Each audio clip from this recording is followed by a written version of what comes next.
कि कैले में हाल हाल घरे बोला के और जनती तपरती नजी जाजी के फेरा में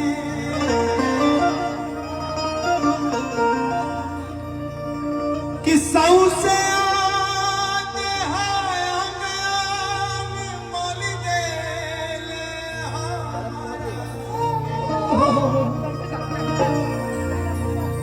कि होलिया के दिन हम के ले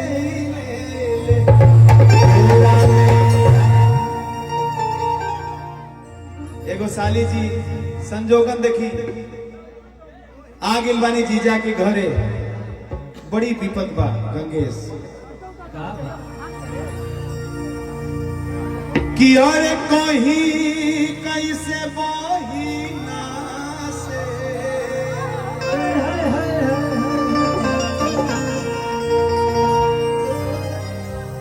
और कहीं कैसे महीना से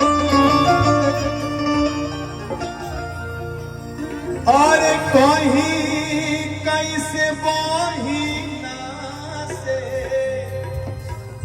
अरे हलिया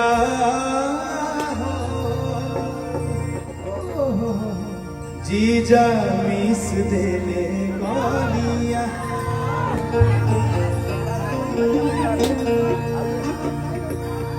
कि मिस देले गलिया और जी मिस देले गलिया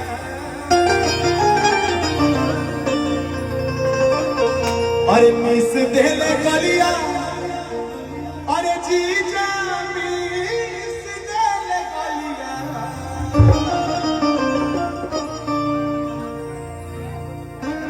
कि कहीं कैसे महीना से हलिया कहीं कैसे महीना से हलिया जीजा मिस देले गलिया कहीं कैसे महीना से हलिया कहीं कैसे महीना से हलिया जीजा मिस देले गलिया कहीं कैसे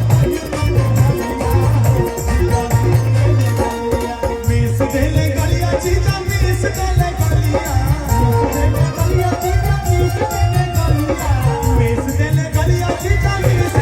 गलिया होलिया बिगाड़ देल चलिया हो होलिया बिगड़ल सीन कर चलिया हो जीजा मिस देले गलिया होलिया बिगाड़ देल चलिया हो जीजा मिस देले होलिया बिगाड़ देल चलिया हो जीजा मिस देले गलिया होलिया बिगाड़ देल चलिया हो जीजा मिस देले गलिया राम भैया की तरफ से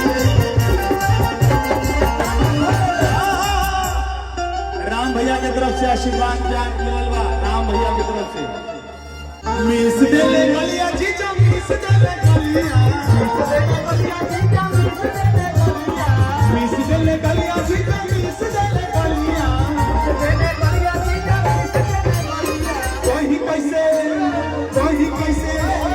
कहीं कैसे महीना से हलिया हो अरे हलिया जीजा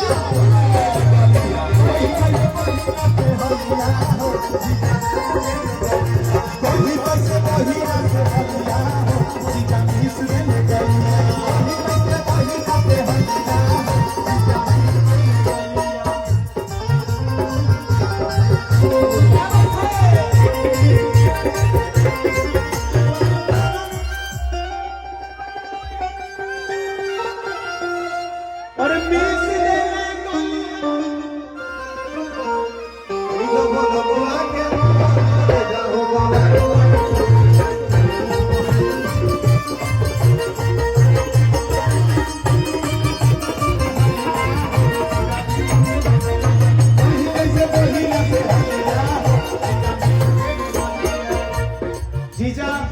बड़ी परेशान कैले बड़ा साली जी के भाव छिड़ गइल बा कैसे अगर तेज जनती कबो नहीं आई थी अगर तेज जनती